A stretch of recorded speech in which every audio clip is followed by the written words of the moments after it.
Sa ngayon po nakikita po namin siguro hanggang 1.50 hanggang 2 piso kada kilo. So sa unang bugso po ng pagtataas po ng presyo, yun po yung nakikita po namin. Mula po doon sa pinanggalingan po ito, hinarvest po ito. Rice Industry Group nagbabala ng piso hanggang 2 pisong taas presyo sa kada kilo ng bigas dahil sa oil price hike. There is an increase, may dagdag singil po tayo na 64.27 centavos sa presyo ng kuryente ngayong Marso. Meralco nilinaw na ang dagdag singil sa kuryente ngayong buwan ng Marso ay hindi epekto ng krisis sa Middle East. Sa tingin ko, because of the urgency, pag hindi ito naipasa ng Kongreso bago matapos ang bago tayo mag-break sa March 18, ay tingin ko para magiging baliwala itong bill na ito. Panukalang bersyon ng Kamara na emergency powers para kay Pangulong Ferdinand Marcos Jr. kaugnay ng oil excise tax. Aprobado na sa committee level.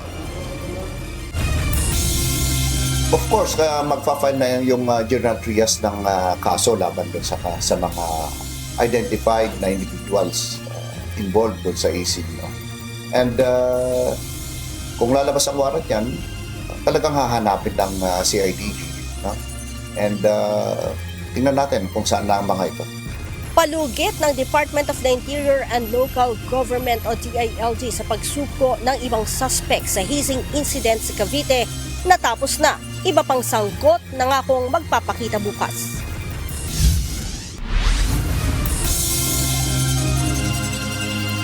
Magandang hapon, Pilipinas at sa buong mundo. Tayo po ay sa bayang napapakinggan sa Radyo La Verdad 1350, ang UNTV Radio at una sa ating mga balita. There is an increase, may dagdag singil po tayo na 64.27 centavos sa presyo ng kuryente ngayong Marso.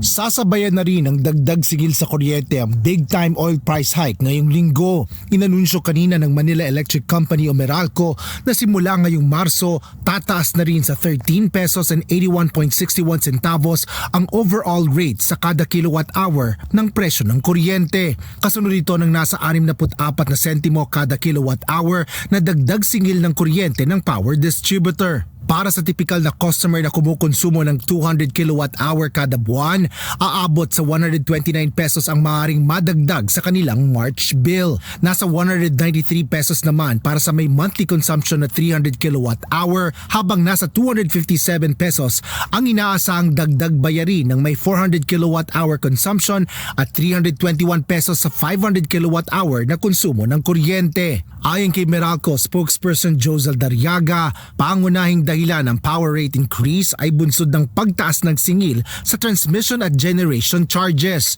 Wala pa anya rito ang epekto ng pagtaas ng presyo ng mga produktong petrolyo sa global market.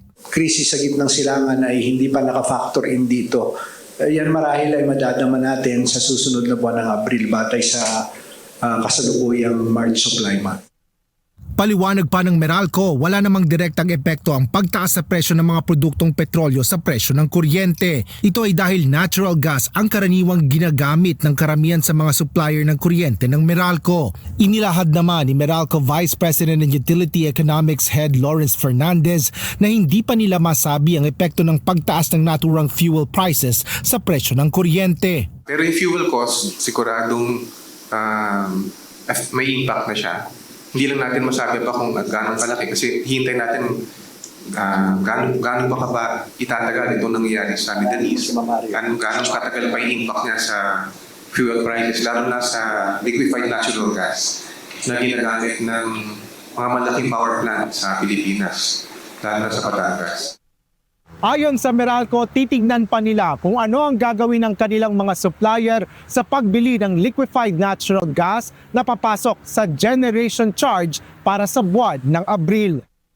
Sa ngayon, hindi natin may iwasan ito. Malaking power plants natin ay dependent on imported natural gas.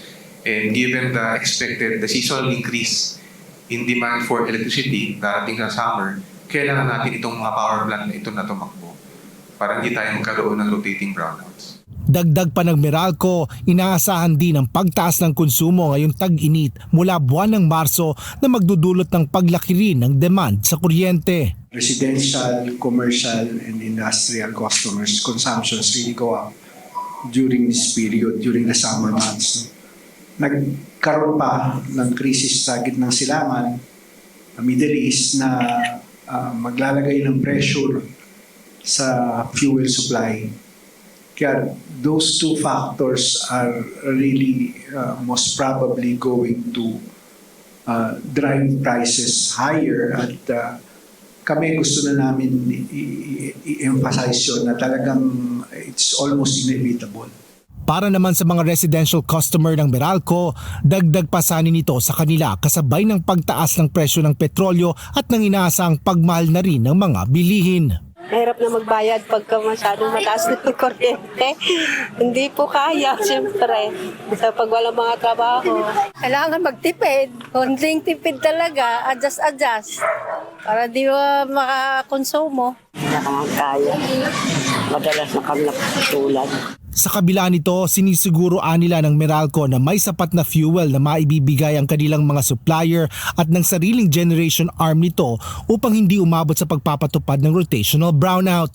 I think at this point, wala pa naman doon sa puntong kailangan nating mag-rotate ng supply sa kuryente na aabot sa brownout. So, wala akong tayo doon. Bukod dito, batid-an niya ng Meralco ang pangangailangan sa pagtitiyak na hindi magkakaroon ng price shock sa kanilang mga customer. Asher Cadapan Jr., UNTV News and Rescue. Diyos ang aming sandigan, serbisyo publiko ang aming pinahalagahan. Samantala, nagsagawa ng konsultasyon ng Land Transportation, Franchising and Regulatory Board o LTFRB at mga operator ng EDSA busway kanina. Tinalakay ng mga ito ang mga posibleng pagbabago sa fare matrix at mga ruta. Kaugnay ito na epekto ng pagtaas ng presyo ng langis dahil sa gulo sa Middle East.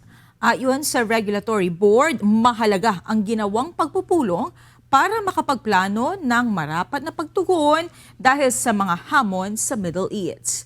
Sa ngayon, wala pa namang inaanunsyo ang LTFRB na inaprobahang dagdag singil sa pasahe sa mga pampublikong transportasyon. Madalian ang ginawang pagtalakay sa Kamara sa panukalang magkakaloob ng emergency powers kay Pangulong Ferdinand Marcos Jr. para suspendihin o bawasan ang excise tax sa produktong petrolyo. Gayunman, ayon sa oil companies, hindi agad bababa ang presyo ng langis kahit pa maipasa na ang nasabing panukalang batas. Ito ang balita ni Rosalie Cos. Sa tingin ko, because of the urgency, pag hindi ito naipasa ng Kongreso bago matapos ang bago tayo mag-break sa March 18, ay tingin ko para magiging baliwala itong bill na ito. Aprobado na ngayong araw, March 10, ng House Committee on Ways and Means ang mga panukalang batas na naglalayong pagkalooban ng kapangyarihan si Pangulong Ferdinand Marcos Jr. na suspindihin o bawasan ng excise tax sa langis. Sa gitna ito ng pambihirang pagtaas sa world market ng oil prices dahil sa gulo sa Middle East. Pasado na rin ng House panel ang unnumbered substitute bill. Ito ay consolidation o pinagsama-samang 15 panukala at 2 joint resolutions. Kabilang na ang inihain ni House Speaker Isabela 6th District Representative Faustino Boyedi III at House Majority Leader Ilocos Norte 1st District Representative Sandro Marcos. Sa ilalim ng panukala, layong amyendahan ng National Internal Revenue Code at maaaring suspindihin o bawasan ng Pangulo ang excise tax sa petroleum products sa rekomendasyon ng Development Budget Coordination Committee o DBCC sa pakikipag-ugnayan sa Department of Energy. Ito ay kung aabot o hihigit sa $80 per barrel sa loob ng isang buwan ng average Dubai crude oil price batay sa Mean of Platts Singapore o MOPS. 6 na piso ang mababawa sa kada litro ng diesel at 10 piso naman sa kada litro ng gasoline oras na tuluyang maipatupad ang panukalang batas. Samantala, ayon sa ilang oil company na humarap sa deliberasyon ng House Committee on Ways and Means, hindi agad maibababa ang presyo kung sususpindihin o babawasan ang taripang ipinapataw sa inaangkat na langis. Ang dahilan ng oil companies, bunsod umano ito ng inventory o nakaimbak pang langis ng mga kumpanya. Ipaliwanag niyo po sa amin, base sa inyong experience, na kung today inutos ng presidente, among all your players nandyan, sinabi ng presidente, wala ng excise tax on unleaded, so bawas yan ng 10 piso. Pag sinabi ng presidente, wala na rin ng diesel, bawas din yan ng 6 na piso. Ano ang magiging effect niyan on the ground? Immediate ba yan? Hindi? Bakit? For example, sir, as of today, each oil company has a different volume in their tanks, in their terminals. It could be 10, 50, 100. Bayad na yon. The moment it reached the shores of the Philippines, the taxes and duties has already been settled. When you pass it today, the inventory tomorrow still has the paid excise. Pero yung padating pa lang, bukas, yun yung wala. If it's like the following day, that would be operationally difficult. And again, it will depend really on the mechanics of how the BOC, BIR, and DOE will implement it. Because yun nga po, what is to be considered is the one currently in the retail levels na retail stations na inventory ay bayad pa ng excise tax. Ganito rin ang posisyon ng Department of Energy. It is correct, sir, na hindi po mararamdaman agad because we still have the inventory na bayad na po yung excise tax. So mag-e-effect lang po yung reduction when the new inventory comes pa. Aabot umano sa 5 hanggang 20 araw bago maramdaman ng publiko ang suspensyon ng excise tax sa langis kung sakaling tuluyang ipatutupad. It will be around 15 days. 15 to 20 days. Bago maging effective, Yes. patay na ang kabayo. Bunsod nito, nasilip tuloy ang dahilan sa agarang pagsipa sa presyo ng krudo sa bansa kasunod ng pag-atake ng US at Israel sa Iran. Hindi pa dapat nag-increase ang oil company kasi yan po ay stock pa rin. Yung pong oil o yung diesel at gasoline na in-increasean nila ngayon ay nabili pa nila bago nagkagera. Every depo na may laman na halos 5 million liters. Ang kada depo po ay kikita ng 100 million kada oil company na mayroong stock na 5 million liters. Yan po ang katotohanan natin. At sa 10 million liters po, that is already 200 million pesos ang kikitain nila. Hindi po pwedeng excessive and in a sense na pagsasamantalan pa yung krisis. So right now, ang notion ng marami is, sabi nyo meron kayo nakaimbak kaya nga kapag bumababa, hindi kayo nakakapagbaba ka agad. Ang sinasabi is, kailangan muna namin ubusin yung inventory namin. O bakit ngayon, pag biglang taasan, immediate yung pagtaas? Why is there seemingly a double standard? If tumaas yung presyo sa MAPS, for example, tataas po talaga yung presyo.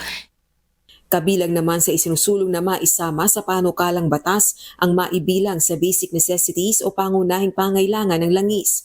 Ito ay upang makatulong ang mga lokal na pamahalaan sa pagmomonitor ng presyo nito at agad maaksyonan ng mga sangkot sa illegal price manipulation. Kaugnay naman ang pagpapatupad oras na tuluyang maipasa ang panukala, giit ng Energy Department. I hope that they are able to craft the law na precisely to have that effect, no? Na kailangan kung may 6 pesos na bawas din sa pump price. I think there was a earlier proposal that together with DTI, the price monitoring shall be a joint effort of DTI and DOE, and I don't know if there are other agencies pa. Rosa Licoz, UNTV News and Rescue. Diyos ang aming sandigan, serbisyo publiko ang aming pinahahalagahan. Hinihikayat na rin ng pamahalaan ang mga pribadong kumpanya na magpatupad ng 4-day work week schedule.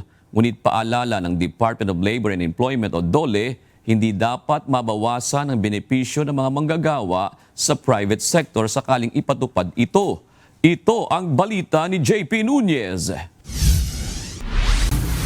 Ang kagawaran po, DOLE encourages ito pong mga ganitong setup. But kailangan lang po natin ipaalalahanan, ito pong arrangements ay dapat pag-usapan ng manggagawa at namumuhunan. Matapos ipatupad ang 4-day work week sa mga ahensya ng national government at ng mga lokal na pamahalaan, ngayon naman ay hinihikayat ng Department of Labor and Employment o DOLE ang mga pribadong sektor na i-adapt ang polisiya. Sa gitna ito ng tensyon na nararanasan sa Middle East na nakakaapekto sa ekonomiya lalo na sa supply ng enerhiya. Ayon kay DOLE spokesperson Assistant Secretary Leonard Constantine Serrano, noon pa mang 2004 ay mayroon ng mga panuntunan ang kagawaran kaugnay ng 4-day work week schedule. Habang noong 2018 naman, mayroon ng batas para sa work from home setup o ang Telecommuting Act. Dalawa ang maaaring maging setup ng mga manggagawa sa trabaho. Ang 4-day work week kung saan 4 na araw lang magtatrabaho sa loob ng isang linggo, pero mas mahaba ang oras bawat araw ng trabaho. Habang ang work from home arrangement naman ay pwedeng sa bahay gawin ng empleyado ang trabaho at parehong oras pa rin ang pasok tulad sa on-site na trabaho. Ayon kay Asek Serrano, nakadepende na sa employer ang pagtukoy kung sinong mga empleyado ang maaaring payagan sa ganitong arrangement. Kinakailangan lang anya nilang magsumite sa DOLE ng kasunduan sa empleyado para mamonitor ito ng ahensya alinsunod sa labor code. Importante po ang diskusyon ng manggagawa at namumuhunan kasi po sila po ang nakakaalam kung ano ba ang maaring trabaho na maipasok sa ganitong setup. Binigyang diin naman ni Asek Serrano na hindi dapat mabawasan ang benepisyo o sahod ng mga empleyadong ilalagay sa hybrid na setup ng trabaho.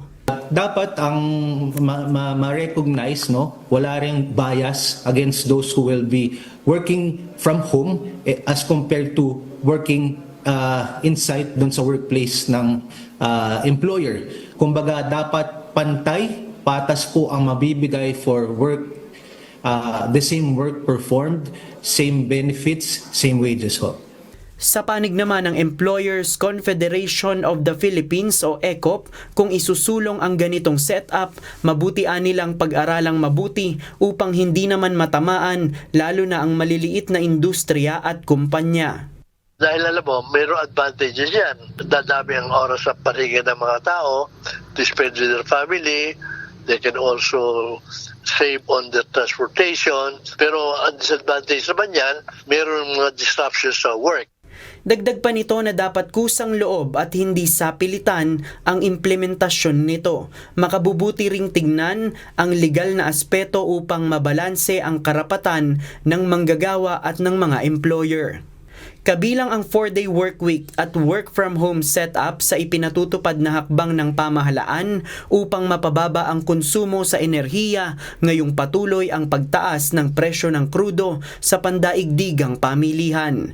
Samantala ayon sa Manila Electric Company o Meralco, lilipat lang sa mga kabahayan ang demand sa kuryente at sasabay pa ito sa panahon ng tag-init. Kaya naman mapa sa opisina o bahay, inaabisuhan ng Meralco ang mga consumer na magtipid. Siguro sa kuryente, yung nga, nailipat mo from the establishment to premises, pero yung mga households naman, makakatipid naman sa transportation cost. Dahil hindi na nila kailangan bumiyahe, pupunta ng workplace nila. So nasa bahay sila, napalitan yung lumipat yung konsumo ng establishment sa bahay, pero yung household nakatipid sa transportation cost. JP Nunez, UNTV, News and Rescue. Diyos ang aming sandigan, serbisyo publiko ang aming pinahahalagahan.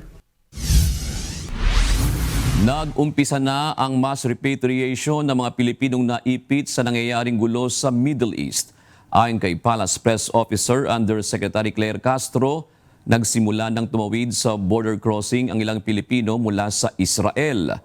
Bukod dito, nakipag-ugnay na rin ang pamahalaan sa Emirates Airlines para sa ilang commercial flights. Nakaschedule na rin umano ang pagbiyahe pauwi sa Pilipinas ng mga Pilipino sa Riyadh, Saudi Arabia sa March 14. The operation will be funded through the Emergency Repatriation Fund managed by OWA. From UAE, currently finalizing the flight arrangement. 7 sospek na ang nasa kustodiya ng mga otoridad kaugnay ng hazing na nangyari sa isang estudyante sa Cavite. Ito ay kasunod ng pagsuko kagabi sa Criminal Investigation and Detection Group o CIDG ng isa pa sa mga ito. Ito ang balita ni Lea Ilagan. Meron pong isang sumuko sa atin and kasama yung kanyang counsel, no? Na kikiramay din po tayo at nakikiramay din po kami dun sa sinapit nung biktima. Lalong-lalo na po sa mga magulang dahil wala naman hong sapat na paliwanag para maibsan ho yung nararamdaman nila. Nadagdagan pa ang bilang ng mga suspect sa hazing incident sa Cavite na hawak ng mga otoridad.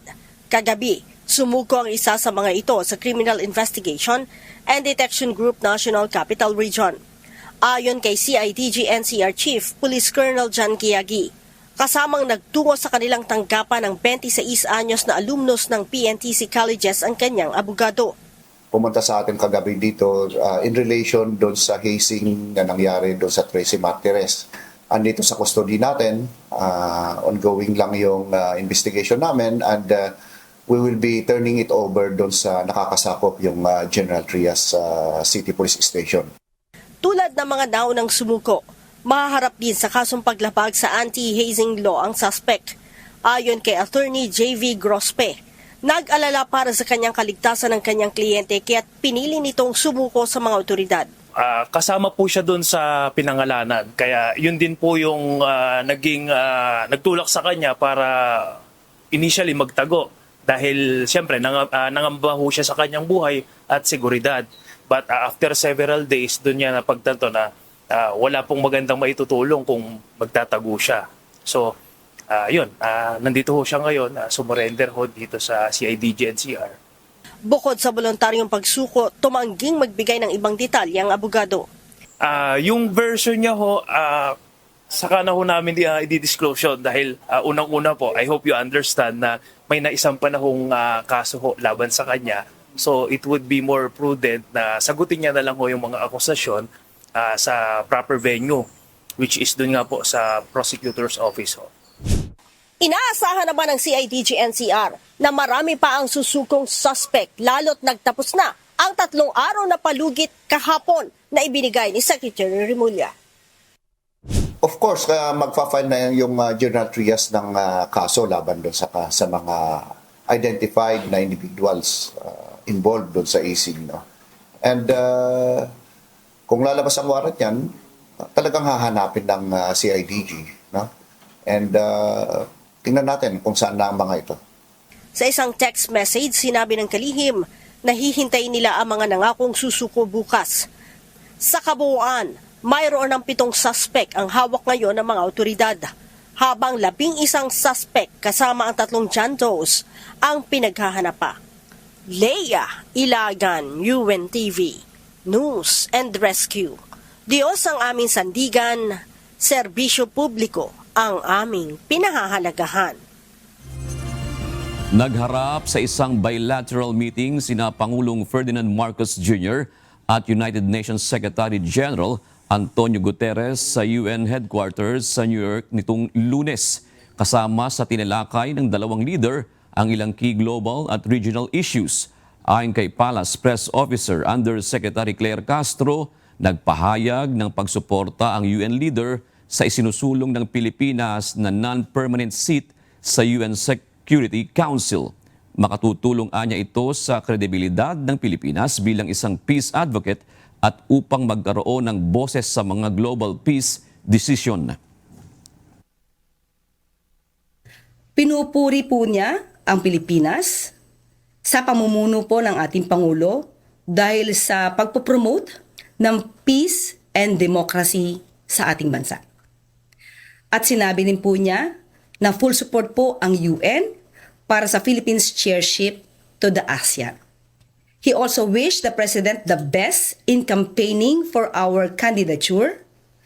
The Philippines has been known in the UN as the bridge builder, and he wants to see and hear the voice of the Philippines in the UN as loud as possible. Samantala, nakahanda ang Senado na agad talakayin ang hiling na emergency powers ng Pangulo para maibaba o suspindihin ang excise tax sa langis. Kumpiyansa ang ilang senador na sa kabila ng nalalapit na ang adjournment ng sesyon ay maipapasa nila agad ang nasabing panukala. Ito ang balita ni Jed Neresina. Yes, because it's actually a very simple bill on giving the president the power to reduce or suspend the law that imposes the excise tax. So, no need for special. Simple lang ang hinihiling na emergency powers ni Pangulong Ferdinand Marcos Jr. kaya mabilis ang magiging proseso nito. Ito ang tiniyak ni Senate Committee on Ways and Means at Committee on Energy Chairperson Senator Pia Cayetano nang tanungin kung kakayanin ng Senado na maipasa ang panukalang mabigyan ang Pangulo ng kapangyarihan na suspendehin o kaya ay bawasan ang excise tax sa langis. Para naman kay Senate Finance Committee Chairperson Senator Sherwin Gatchalian, para maipasa agad ang panukala, kailangang paglaanan nila ito ng mahabang oras upang umabot bago ang nakatakdang break. Ngunit sa ngayon, hindi pa naman napag-uusapan ang pagkakaroon ng special session para maipasa ito. Pwede siyang ipasa. No, typically meron kaming 1 day after, no, 'di ba? Hindi kaagad. Pero we can suspend that because of the urgency. Tomorrow pwede na rin magdebate, pwede na rin mag-amend kung kailangan i-amend. Kung wala naman i-close na tomorrow and then second reading and then 3-day rule, no? Monday. Wala kaming pag-usapan na special session. Kaya naman. I think kaya. Basta tomorrow ma-file yung committee report. Pag hindi na-file yung committee report, yun, nahirapan na. Kasi yung 3-day rule ang importante. Para kay Senator Gatchalian, bagamat nakakakita ng bahagyang paghupa ng tensyon sa Middle East, wala pa rin kasiguraduhan kung kailan matatapos ang gulo, kaya mahalagang may standby powers pa rin ang Pangulo kapag lalong lumala ang sitwasyon. Tingin ko, ang view ko dyan, kailangan pa rin i-approve yun para mabigyan ng standby powers ang Pangulo. Very tight naman yung proposal pag umabot ng $60 at yung may duration lang naman yung suspension. $80 pala. $80. Pag tapos may duration lang naman yung pwede niyang isuspend. So may mga safeguards naman. Ang importante ngayon, naka-standby na siya. So, pag tumagal pa ito, let's say, nag-remain siya ng $80 above for a very long time, at least naka-standby na doon. Ayon sa dalawang senador, kayang tapusin ang pagdinig sa loob ng isang araw at maiakyat agad ito sa plenaryo. At kung masisertipikahan ito bilang urgent, maaaring isagawa ang hearing bukas at i-route agad ang nasabing bill. Dagdag ni Senator Gatchalian, pag-iisahin na lamang ang lahat ng mga katulad na panukalang isinumite ng iba pang mga senador. Jed Neresina, UNTV News and Rescue. Diyos ang aming sandigan, serbisyo publiko ang aming pinahahalagahan.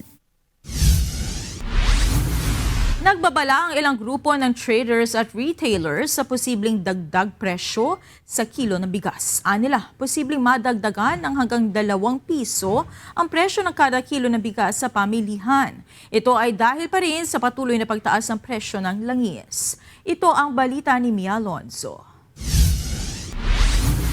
Ang hirap i-budget lalo na pag ang anak mo nag-aaral pa. Sa school, tapos yung pagkain pa nila araw-araw. Magkano lang yung kita ko? Talagang parang sa sinturon yung higpit sinturon yung pagbabudget sa ngayon. Nagsisimula ng maghigpit ng sinturon ng ilang mamimili sa harap ng posibleng panibagong paggalaw sa mga presyo ng bilihin. Si Aling Rosana, aminado na dapat planado ang bawat pisong ginagastos habang may nabibili pang pasok sa kanyang budget. Gagawin ko, mientras na 1 kilo yung bibilhin ko, 1/2 na lang. 1/2. Kung saan naabutin yung aking pera.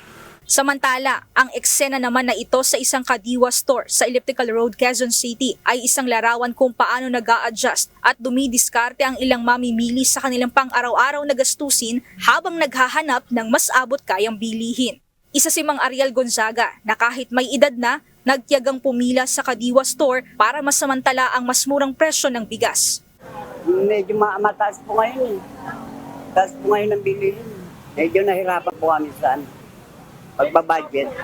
Kasi po nakakamura kami dito. Bibili kami ng ng 60 ang kilo. Dito 20 lang ang kilo. Kaya naman sa gitna ng patuloy na pagtaas ng presyo ng langis, aminado ang Grecon at PhilRice Industry na apektado ang industriya ng bigas. Dahil anila, kaakibat ng pagpalo sa presyo ng langis ay pagtaas din ng presyo sa logistic cost ng palay. Yes, sa ngayon, ang nare-receive natin na report is yung kanilang pag-aabiso na sa mga susunod na delivery ay magtataas sila gawa nga ng pagtaas po ng diesel. Sa ngayon po, nakikita po namin siguro hanggang 1.50 hanggang 2 piso kada kilo. So sa unang bugso po ng pagtataas po ng presyo, yun po yung nakikita po namin. Mula po doon sa pinanggalingan po ito, hinarvest po ito. Ayon pa sa Grains Retailers Confederation of the Philippines o Grecon at co-founder ng PhilRice Industry Stakeholders Movement na si Orly Manuntag, sa panahon ng pag-aani, gumagamit ng diesel ang mga magsasaka para sa harvester o ang makina na ginagamit para sa paglilinis ng palay. Bukod pa rito ang gastos sa pagpapadala sa mga miller at milling cost. Hindi pa rito natatapos ang proseso dahil kailangan pang magbayad ng delivery cost papunta sa retailers at merkado. Samantala, tiniyak naman ng Department of Trade and Industry na may sapat pa ring stocks ng mga pangunahing bilihin ng mga manufacturer. As I mentioned, healthy po yung inventory ng ating mga manufacturers up to 2 months from now. So, we will monitor the situation. Sana po hindi na po magtagal yung conflict. But in terms of behavior ng ng consumers natin, again, we exercise po yung pamimili sa mga SRPs na, sa mga mamumura nating mga bilihin. Gayunman, nilinaw ng DTI na posibleng bahagyang tumaas ang presyo ng ibang bilihin na hindi pasok sa kategoryang basic needs. Sa pagtaya ng ahensya, 2 hanggang 5% ang maaaring madagdag sa kasalukuyang presyo nito depende sa gastos ng mga negosyante at logistics at produksyon.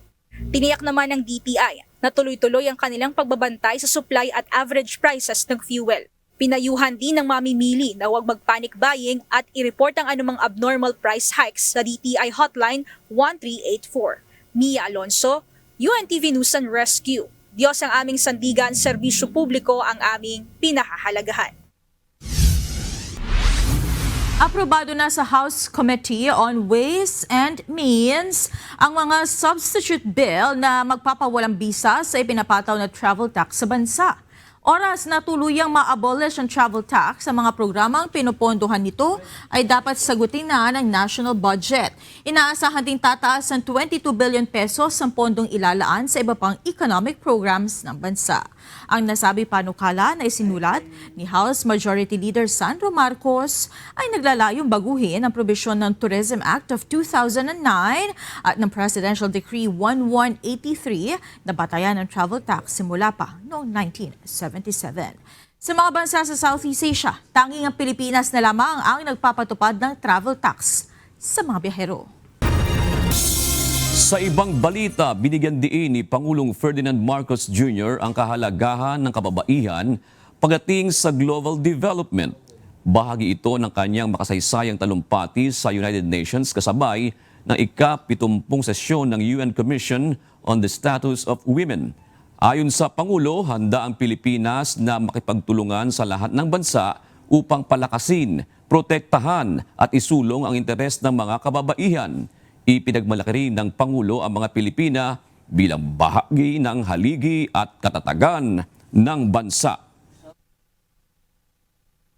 In the Philippines, we are proud to say that we have long believed that empowering women is not merely a matter of fairness. It is a cornerstone of nation building. Filipino women have always stood at the center of our national life as leaders in government and business, as innovators, educators, health workers, entrepreneurs, and as a steady strength within families and communities. Their contributions continue to shape our democracy, our economy, and our national character.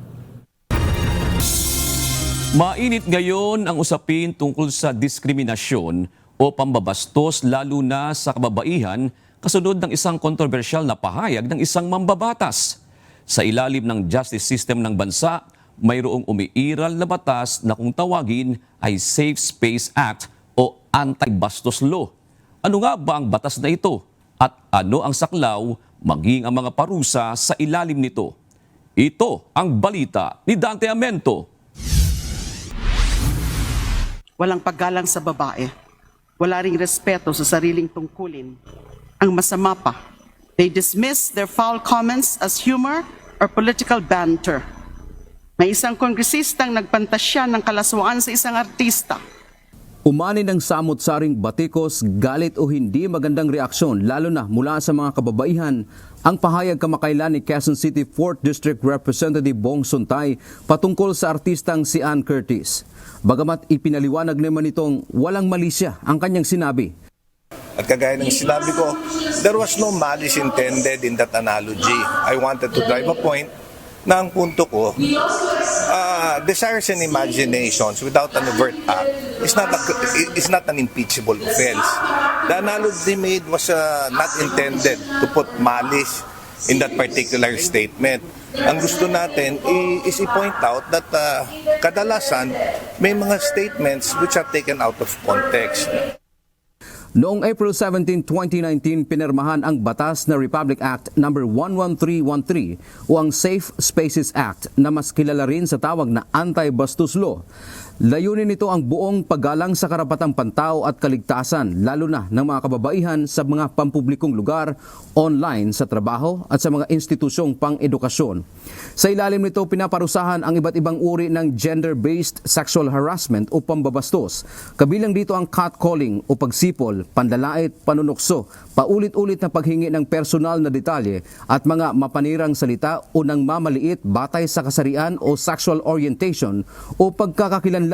Ano naman siya, hindi siya yung parang basta sipol lang. So, merong whistling, merong sexual comments, merong sexually suggestive remarks, merong lewd or obscene gestures, at saka calling someone with sexualized remarks. Sakop dito ang paglabag na ginawa sa mga pampublikong lugar gaya ng kalsada, parke, mall, pati sa public utility vehicles o PUVs.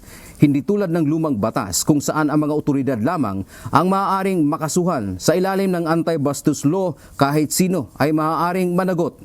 Yung Anti-Bastos Law, ang pwede na maging liable dito ay kahit hindi mo boss. So kahit ka-level mo lang, kahit tambay lang sa kanto, kahit mas mababa sa yung posisyon, halimbawa ikaw yung boss, tapos employee mo yun ang bastos sa'yo, kahit nasa workplace yun, sa current sexual harassment law, hindi mo siya pwedeng idemanda. Pero sa anti-bastos law, pwede mo siyang idemanda kahit subordinate mo lang siya. Mabigat ang parusa kapag ang biktima ay nasa vulnerable sector tulad ng minor de edad dahil pwedeng iugnay sa child abuse law.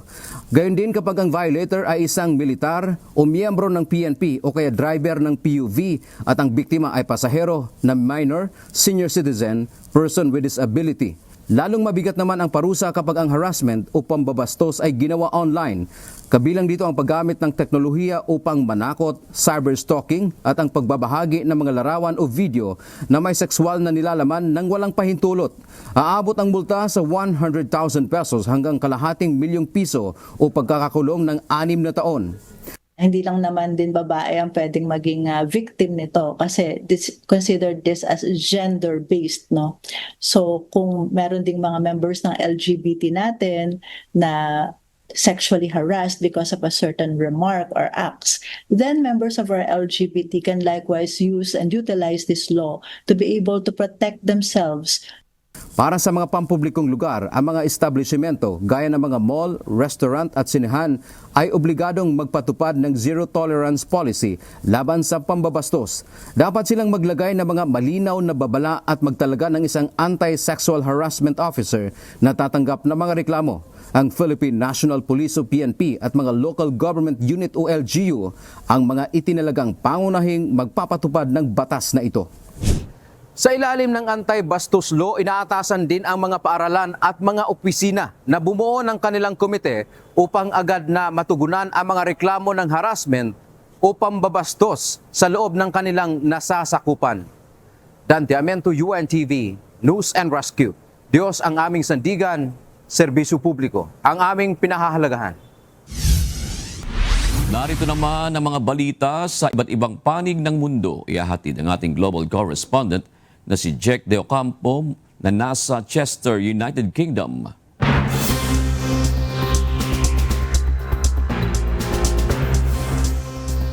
Yes, magandang gabi naman sa inyo dyan sa Pilipinas, June. Nagpulong ang mga finance minister ng Group of Seven o G7 upang talakayin ang krisis sa enerhiya na dulot ng kaguluhan sa gitnang silangan. Isa sa mga pangunahing opsyon na inilatag ay ang paglalabas ng strategic oil reserves upang mapatatag ang padaigdigang merkado. Ayon sa grupo, pag-aaralan nila ang mga mangyayari o mga nangyayari sa Gulf mula sa isang economic perspective.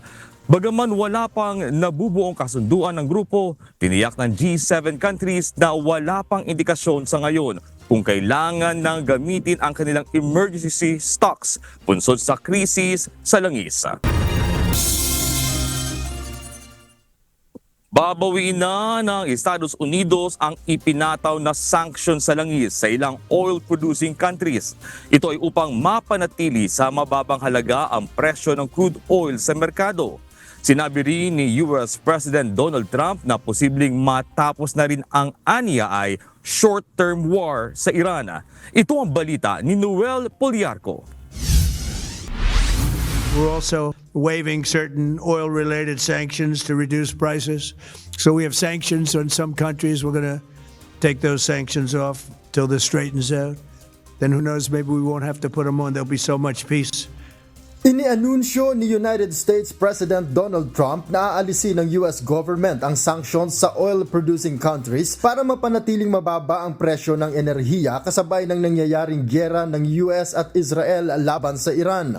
Ang pahayag ni Trump ay kasunod ng pagsirit ng presyo ng langis sa nakalipas na 24 oras, kung saan umabot sa $90 hanggang $120 per barrel ang presyo ng crude oil. The long-run oil supplies will be dramatically more secure without the threat of Iranian ships, drones, missiles, nuclear menace, or anything. Ilan sa mga bansa na may umiiral na US sanctions sa langis ay Russia, Serbia at Venezuela. Ayon sa ulat, posibleng bawiin ng US ang sanctions sa Russian oil upang guminhawa ang supply sa mga bansang nakadepende dito gaya ng bansang India. Kasabay ng planong pagbawi sa ilang oil sanctions, nagbanta naman si President Trump na aatakihin ang Iranian forces na magtatangkang harangin ang pag-usad ng oil tankers sa Strait of Hormuz.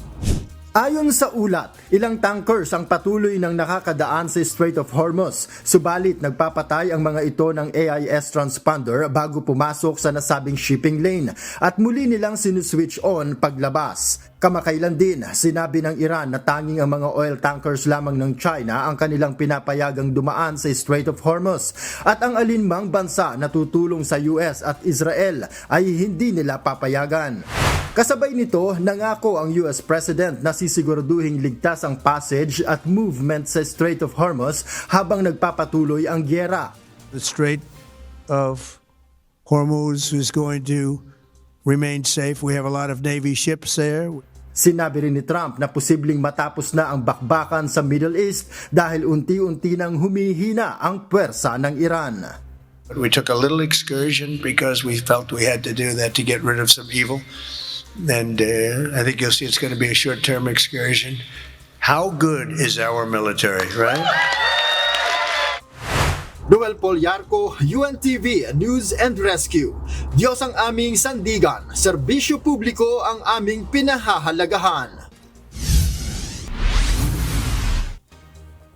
Pinangunahan ni US Vice President J.D. Vance ang dignified transfer ng ikapitong US serviceman na nasawi sa gyera nito sa Iran. Si Sergeant Benjamin Pennington ay isang miyembro ng Army Space and Missile Defense Command na nasawi sa kasagsagan ng Operation Epic Fury noong March 1. Ang 26-year-old US Army soldier ay nagmula sa Glendale, Kentucky. Humingi naman ng panalangin si Vance para sa mga kaanak na naiwan ng nasawing sundalo. You all know better than almost any category of Americans what it means to put on a uniform and to sacrifice for our country. And so I hope you'll share a moment of prayer for our brothers in arms, for your brothers in arms who keep this country safe in their own way, just as you keep the country safe in your particular way. Sa ibang balita, humarap sa National Bureau of Investigation ang abogado na nagnotaryo ng joint affidavit ng 18 nagpakilalang dating miyembro ng Philippine Marines. Iginiit ng abogado na lehitimo siyang notaryo publiko at trabaho niya ang magnotaryo ng isang sinumpaang salaysay. Ito ang balita ni Benedict Samson. Came here to honor subpoena issued to me to appear on the 12. However, may previous commitment ako, so I requested for an earlier setting. No, I just came here to clarify some matters that they want me to clarify. Bago pang itinakdang petsa kung kailan sila ipinasabpina ng National Bureau of Investigation, nagtungo na kanina sa tanggapan ng NBI si Attorney Charlie Pascual, ang abogado na nagnotaryo ng joint affidavit ng 18 nagpakilalang ex-Marines. Sa video at picture na ibinahagi ng abogado, makikita ang pagpunta sa kanya ng mga dating sundalo noong February 23 para magpanotaryo ng pinagsamang sinumpaang salaysay o joint affidavit. Ayon kay Atty. Pascual, bilang notary public, trabaho niya na mag-administer ng oath ng isang magpapanotaryo. Ganito po yan. Ang notary public po, wala pong alam yan kung ano po yung nilalaman ng statement na yan or yung salaysay na yan. Ang trabaho po namin, alamin namin kung yun ay pinirmahan ng kusa, walang pangako, walang gantimpala, walang pera, hindi sila pinuwersa. At kapag yan ay kinumpirma nila sa amin, i-administer namin yung oath nila. Yun po ang trabaho namin. Ngunit hindi na niya saklaw kung ano ang nilalaman ng kanilang sinumpaang salaysay. We browse over it. Yeah, I browse over it. But I have nothing to do with the contents of the sinumpaang salaysay. Hindi po namin trabaho yun. Basta sinasabi po nila, kusa po namin binigay ito at nakaharap kami sa iyo, ito po yung competent evidence of identity namin, kami po pumirma niyan, notaryohan po namin. Inasahan na rin ng abogado na magiging laman ito ng usapin ng publiko kung kaya't pinaghandaan niya ito. They are also anticipating any public scrutiny in the future. And I did it myself. Dinocument ko po siya. I know that this is going to be a public concern, that I may be subject to public scrutiny. So I also documented it and I'm ready to submit it before the office of the NBI. Iginiit naman ni Atty. Pascual na lehitimo siyang notary public at matagal nang may opisina sa lungsod ng Las Piñas. I am a duly commissioned notary public for the city of Las Piñas over a decade, no? Ito po yung pagpapatunay na ako po hindi hausyaw na abogado, ako po may opisinang notarial office po. Yun nga po, kaya in-urge ko rin po yung public na sana po sa mga ganitong act, no, pumunta po kayo sa valid na sa mga lehitimong notary public. Marami po kasi mga nakikita dyan na nagkalat po sa mga kalye. Tugon naman ng abogado sa mga nagsasabing bayaran siya. Actually, sinabi ko po sa NBI na dito po sa notary public ko, you can verify. Marami po akong libreng ninonotaryo dyan dito, hindi ko po siningil to. Bakit kanyo? Paano ko sisingilin yung mga yan? Ang dami nila, tapos notaryo, simpleng affidavit lang po. Yung affidavit nga na magtatahon, nililibre ko Benedict Samson, UNTV News and Rescue. Diyos ang aming sandigan, serbisyo publiko ang aming pinahahalagahan. Samantala, naghain ng morsyon sa Sandigan Bayan, 5th Division si Senator Jinggoy Estrada upang siya'y mapayagang makalabas ng Pilipinas sa darating na March 30 hanggang April 5. Kabilang sa mga bansang balak puntahan ng senador ang Hong Kong, Japan at Macau paraan niya sa kanilang family travel. Hawak ng Sandigan Bayan 5th Division ang kanyang kasong graft kaugnay ng PDAF scam. Sa kasalukuyan, sakop ng precautionary hold departure order si Estrada dahil sa kaso kaugnay ng flood control scandal. Wala naman silang they do not have any knowledge about the precautionary HDO issued by the Manila RTC. And my lawyers has already filed a motion to lift the precautionary hold departure order since I think it is the Sandigan Bayan who has jurisdiction over me, not the Manila RTC. Well, that's a personal travel with my family. Ayon naman sa tagapagsalita ng Department of Justice na si Attorney Polo Martinez, tututulan ng DOJ ang anumang motion na alisin o ipawalang bisa ang precautionary hold departure order ng senador dahil may sapat anyang basihan para manatili itong epektibo. Pinag-usapan na ng House Committee on Ethics sa mga reklamong isinampa laban kay Quezon City 4th District Representative Bong Suntay. Kaugnay ito ng kanyang kontrobersyal na analogy patungkol sa isang aktres nitong nakaraang deliberasyon ng impeachment laban kay Vice President Sara Duterte. Samantala, isang panukalang batas naman ang inihain sa Kamara upang protektahan ang mga kababaihan sa politika laban sa karahasan. Ito ang balita ni Evan Alvarez. According to our rules, all of our processes are deemed confidential. However, I would like to assure the public that we will be coming up with a report soon and we will assure due process for all parties involved. Tinalakay ng House Ethics and Privileges Committee ang ethics complaint na kinakaharap ngayon ni Quezon City 4th District Representative Bong Suntay. Ito'y kasunod ng kanyang kontrobersyal na analogy patungkol sa sikat na aktres sa impeachment deliberation para kay Vice President Sara Duterte na umani ng kaliwat kanang batikos sa publiko at maging sa mga kapwa kongresista. Nitong nakaraang linggo, binigyan ng otoridad ng plenaryo ng Kamara ang House Ethics Committee na magsagawa ng pagpupulong at assessment patungkol rito. Isang araw pagkatapos nito, naghain naman ang isang women's right advocate group ng ethics complaint laban sa mambabatas. Ayon kay House Ethics Committee Chairperson JC Abalos, bibigyan nila ng due process o idadaan nila sa proseso ng rules and procedures ng kanilang komite ang bawat reklamo. Present ang mga miyembro ng panel, maging si Representative Suntay sa isinagawang pagdinig, ngunit hindi ito nagpaunlak ng panayam sa media. He was required to attend and pursuant to the order of the House, he complied and attended today's hearing. Paliwanag ni Abalos, may 10 araw si Suntay upang sagutin ang mga reklamo laban sa kanya, habang may 60 session days naman ang kanilang komite upang resolbahin ang issue. Samantala, kaninang umaga, inihain ng House Bill No. 8393 o ang Violence Against Women in Politics Bill sa mababang kapulungan ng Kongreso na layong protektahan sa karahasan ang mga kababaihan na nasa larangan ng politika. Ayon kay House Senior Deputy Minority Leader at mamamayang Liberal Party List Representative Leila De Lima, hindi dapat isinasawalang bahala ang iba't ibang karahasan na natatanggap ng mga babaeng nasa loob ng politika, mapapisikal o social media man. Kumpiyansa ang kongresistang maaaprobahan ito sa Kongreso, lalo na at higit sa 40 ang co-author ng panukalang batas at marami pa anyang mambabatas ang nagpahayag ng pagsuporta. Why should anyone object to this?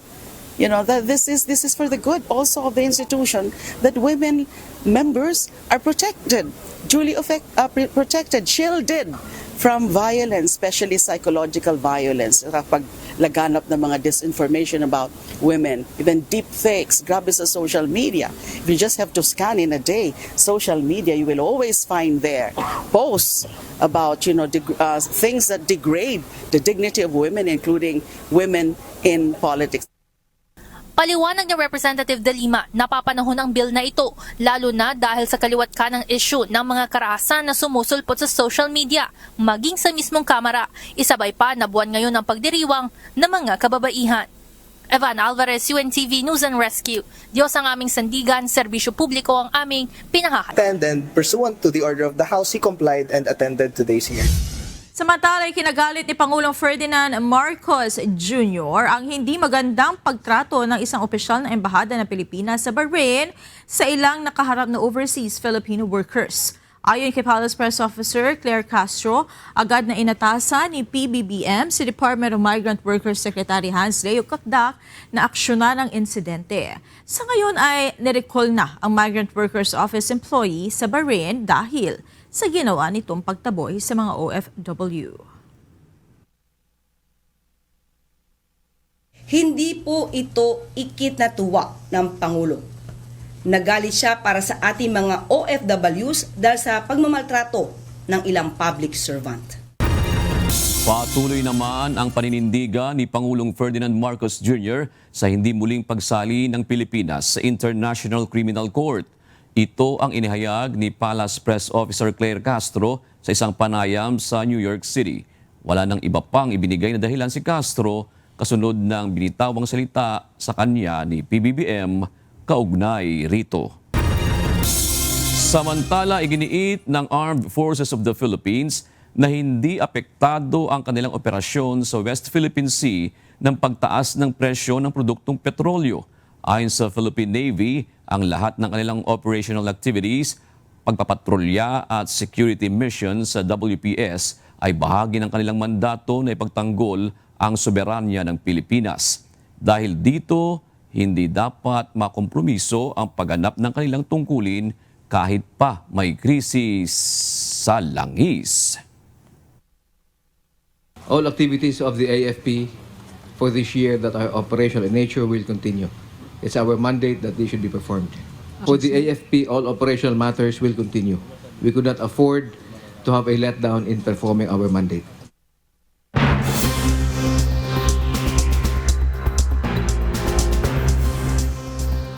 Nagsimula na rin ang European Union sa paglikas ng kanilang mga mamamayan mula sa Middle East. Sa isang flight mula sa Abu Dhabi, hinarap ni EU Ambassador to UAE Lucy Bergey ang unang batch ng EU repatriates. Patuloy ang pagkipag-ugnayan ng EU sa mga member states ito para sa agarang pagpapauwi ng kani-kanilang mga mamamayan na naipit sa gulo sa Middle East. This is the first time that the European Union has activated the rescEU repatriation flight, and we work with Romania to actually get you all safely home. So I want to wish you a safe journey. Thank you so much.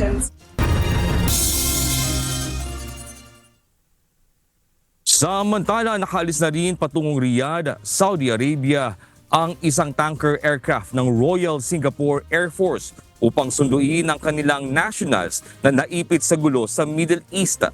Tugon ito ng Singaporean government sa hiling ng kanilang mga mamamayan sa mga bansang Bahrain, Jordan, Kuwait, Qatar at Saudi Arabia na sila ay mabigyan ng assisted departure dahil sa kawalan ng commercial flights palabas ng Gulf region.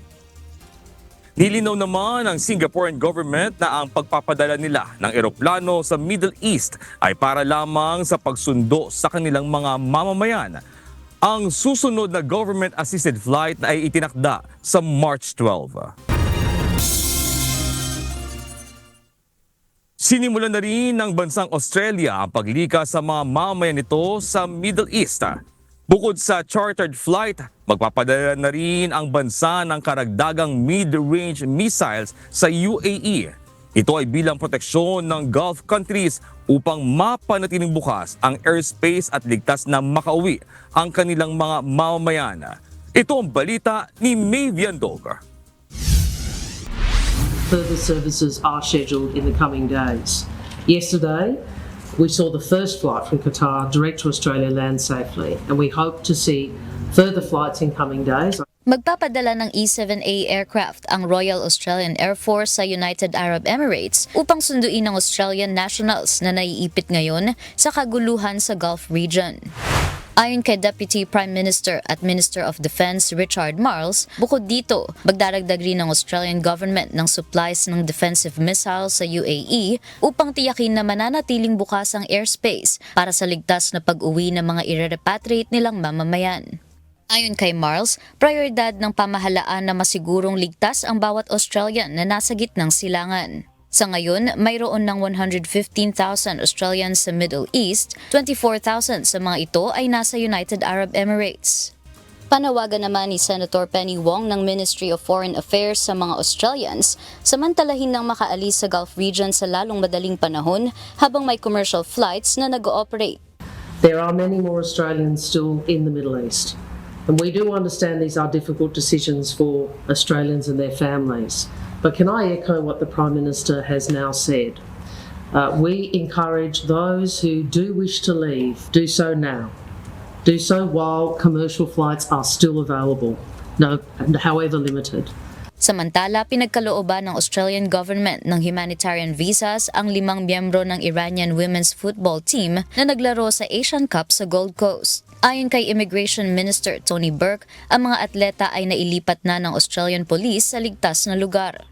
Nagpasalamat naman si US President Donald Trump sa aksyon ng Australian government. Nakatakda sanang umuwi ang mga atleta sa Iran matapos ang kanilang elimination sa Asian Cup. Subalit ilang supporters ang nagbabala na posible silang maparusahan pagbalik ng Iran matapos na sila ay hindi umawit ng kanilang national anthem sa opening ng isang match.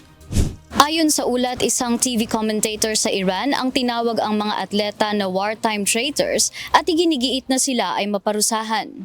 Tiniyak naman ng Australia na maaari silang manatili sa bansa hanggang sila ay ligtas nang makabalik sa Iran. Mavian Dog, UNTV News and Rescue. Diyos ang aming sandigan, serbisyo publiko ang aming pinahalagahan. At yan ang mga balita mula sa iba't ibang panig ng mundo. Mula dito sa Chester, United Kingdom, ako si Jack De Ocampo. Magandang gabi. Nilinaw ng Department of Energy na high-density polyethylene o HDPE fuel container lamang ang pwedeng gamitin sa pagre-refill ng petrolyo sa mga gas station. Ito ay kaugnay ng ilang ulat na may mga consumer na pumupunta sa gas station na ang dala ay improvised na lalagyan tulad ng mga container ng mineral water.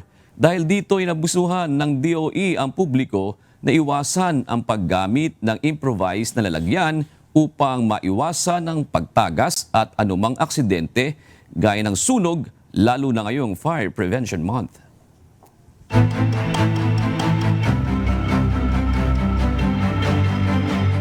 Malungkot na balita po ngayong Fire Prevention Month, isang 76 years old na lola ang nasawi matapos masunog ang 4 na bahay sa Paumbong, Bulacan kaninang tanghali. Ayon sa mga kaanak ng lola, may binalikan ito sa loob ng nasusunog niyang bahay kaya ito natrap at di na nakalabas. Ito ang balita ni Nestor Torres. Kapayak man, napakasakit tanggapin ang katotohanan. Paano kami? Lahat ng aking mga credential, mga IDs, lahat namas at pati yung pera namin nasunog. Kaya wala kami nasalba ni baro po namin, wala. Nauwi sa wala ang lahat ng naipon at pinaghirapan ng retired teacher na si Marcelina Pineda nang lamunin ng apoy ang bahay nila sa Barangay Poblasyon, Paumbong, Bulacan. Ang masaklap nito, nasunog din ang 3 bahay ng kanyang kamag-anak. Kasama na rito ang 76 anyos niyang kapatid na nasawi sa sunog. Dito sa lugar na kinatatayuan ko natagpuan ang bangkay ng isang senior citizen matapos na masunog kaninang alas 12 ng tanghali. May kukunin sana siyang mahalagang bagay doon sa kanyang bahay. Pero natrap siya at hindi na nakalabas sa kanyang bahay. Kaya natrap na siya. Kukuhanin niya ay pera sa simbahan. Ang kapatid naman nilang lalaki nakaligtas sa sunog pero nagtamo naman ito ng sugat sa paa. Napakabilis ng pangyayari. Kumalat na agad. Pasok ko namin sa bahay, dumila na rin sa kabilang bahay. Ala na, hindi na maampat. Hindi mo na kayang tagalan Yun yung daylight. Sumunod siya dyan. Oras na sumunod siya natadya ka.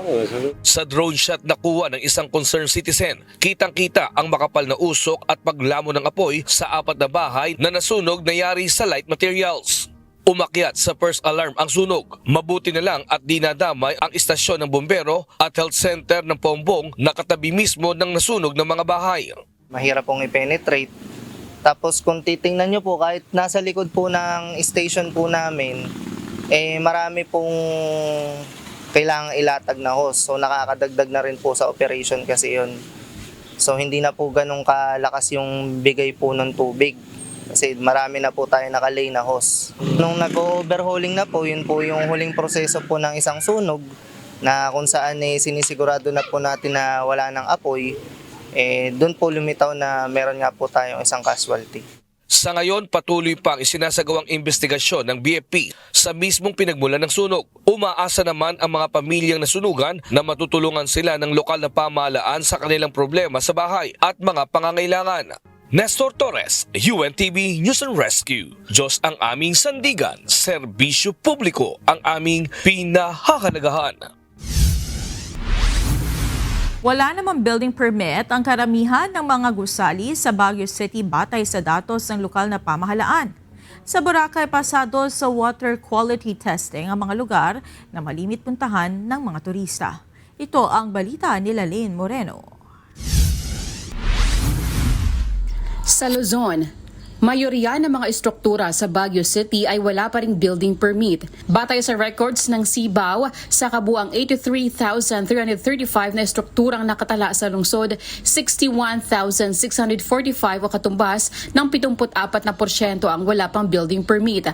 Paunahing hadlang sa paggawa ng permit ang kawalan ng titulo ng lupa at ang gasto sa paggawa ng building plan at professional fees. Tutulong ang city government sa pagsasagawa ng land surveys at naipag-unayan na sa Department of Environment and Natural Resources o DENR para mapabilis ang proseso ng pag-i-issue ng titulo.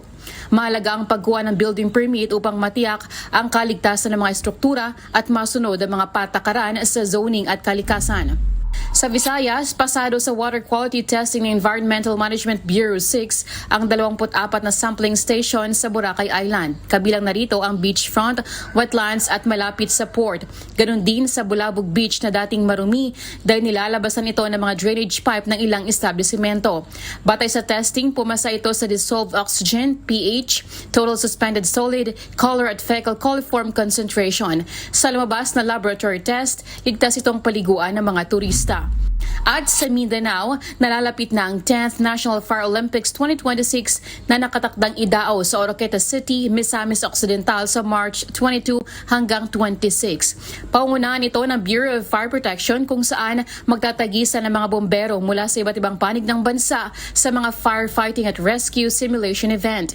Layunin ng kompetisyon ay ipakita ang pagiging handa, disiplina at teamwork ng mga bombero habang pinalalakas ang kamalayan ng publiko sa fire safety. Lelaine Moreno, UNTV News and Rescue. Diyos ang aming sandigan, serbisyo publiko ang aming pinahalagahan.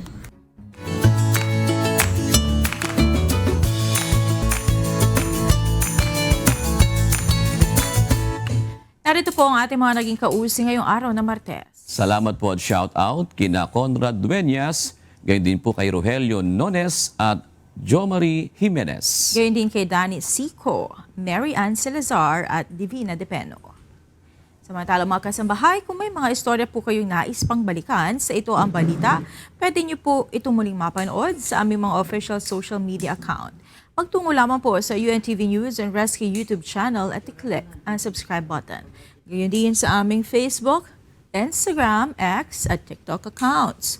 Mapapanood nyo rin po rito ang iba pang news programs ng UNTV, pati na iba pang video ng nag-iisang public service channel. Kaya subscribe, like, and share.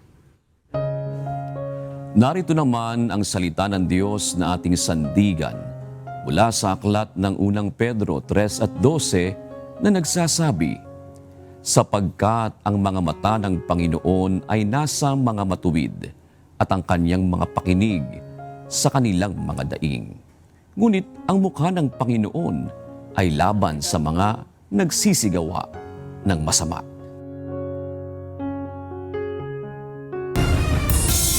At yan ang naging kabuuan ng ating balitaan ngayong gabi. Aming inilahad ng buong katapatan kung paano namin nasaksihan. Kayo po'y makapagtitiwala na ang aming nakita at narinig ang aming ibinabalita. At dito po sa UNTV, Diyos ang aming sandigan, serbisyo publiko, ang aming pinahahalagahan. Magandang gabi po.